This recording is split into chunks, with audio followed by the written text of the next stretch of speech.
Hey, this is David, the digital creator, and I want to tell you about an experience that I had that taught me an important lesson. I think this is a lesson that you're going to want to learn sooner rather than later. In case you didn't know, I have a channel where I give you content creation tips, and I try to help you to learn from my experience, and I try to come up with really exciting people for us both to learn from. So I think you should subscribe and you should hang out with me and learn some cool stuff about content creation. So let me tell you about what I learned. You know, back when I started learning about social media marketing, online businesses, some wise saints used to tell me, it's much better if you get an email list than if you just have social media contacts. But you don't understand. I have almost 5,000 friends on Facebook. I'm popular on Facebook. Isn't that all I need? I'm telling you, you need to have email addresses. But I have almost 1,500 followers on Instagram. I worked hard to do that. I'm telling you, David, you need to get some emails. Now, ladies and gentlemen, I know I teach about content creation. I love social media. I'm passionate about it. I love creating videos, and I love photography. I love graphic design. I love learning about the things that connect with people and engage with people. However, I just must confess, this was a lesson that was best illustrated to me the hard way. So a few days ago, I was looking at my phone at my TikTok account. Now, I'm really proud of what I've accomplished in the last 2 months on TikTok. I have 2 TikTok channels. One has over 3,000 followers. The other has close to 1,700. I'm really proud of that in that short amount of time, considering that I, in addition, have a full-time job as a teacher and a part-time job as a college voice professor. So I was really proud of myself. But then imagine the emotions that I felt when I looked, and suddenly, instead of seeing over 3,000 followers, the number went to 0. 0? Yes, 0. But wait, I looked on my other account. It went to 0 too. I didn't do anything wrong. Why did it go to 0? But in that moment, the voice from the past came back. David, you need to have email addresses. You see, if Facebook, Instagram, Twitter, whoever changes the rules again, like they always do, you are a servant, a slave, a subject to those rule changes. But if you have email addresses for all your fans, if you're a musician like me, or all your followers, if you're a content creator like me, or if you're an entrepreneur, if you have email addresses for all of those people, you can still contact them and communicate with them, even if TikTok accounts all go 0. Kapow! So, learn from my lesson.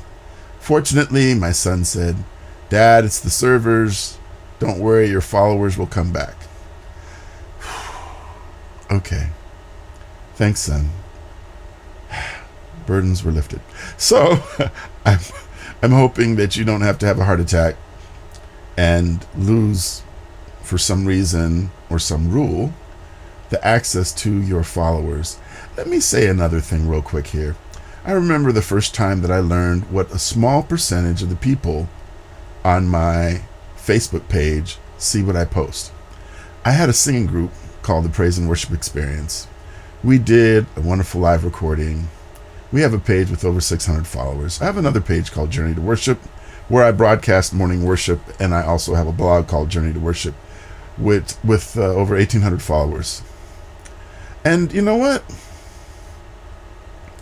When I post something on one of those pages, a very small percentage of those people see it, because Facebook would like me to pay to have access to the people that I spent all that time recruiting to the page. So you see, the rules determine that you have a really small bit of access to these people that you thought would have access to everything you post. So do yourself a favor, like I am, and learn more about creating an email list and a newsletter and an email marketing plan. All right, I just want to share with you the important lessons that I learned along the journey, because you and me, we're like in this together, right? Yeah, for real. I care about you because you and I are in this journey together. We are a community, and I'm really passionate about serving the community that I'm part of. Well, again, David, the digital creator, saying I love you, and I look forward to serving you more in the next video. And be careful about social media, and make sure that you take the next step and you get email addresses for those wonderful people that you want to serve. All right, until the next video, peace. Have a great, and today's Mother's Day. Happy Mother's Day. You know what? On the end of the video, I'm gonna leave a little tribute that I did for my mom. Is that all right? Okay, take care. Bye-bye. Mom, I always wanted to say thank you with the Mercedes, because Mercedes are like the most awesome car, and I wanted to let you know how much I appreciate all that you've done. From the time I was a little boy, you always taught me to believe in myself, and you supported my dreams, even when I wanted to be a stuntman or a musician, or even when I wanted to be a preacher. You understood. You made all my friends feel like you were their mom too. Thank you. Thank you for helping my son to understand what it means to be a man. Thank you for leading my brother and I after our father passed away unexpectedly. You've always been so strong, and yet now you don't drive so much. And it's been taking a long time for me to get that Mercedes. So I figure I'll give you what I have to give right now. I'll give you words of gratitude, and I'll give you a song to encourage you on your way. I just can't give up now. I've come too far from where I started from. Oh, nobody told me that the road would be easy. You know I don't believe he brought me this far to leave me. That's for you, Mom. Oh, God bless you, son. Happy Mother's Day. Thank you. Thank you, Mom.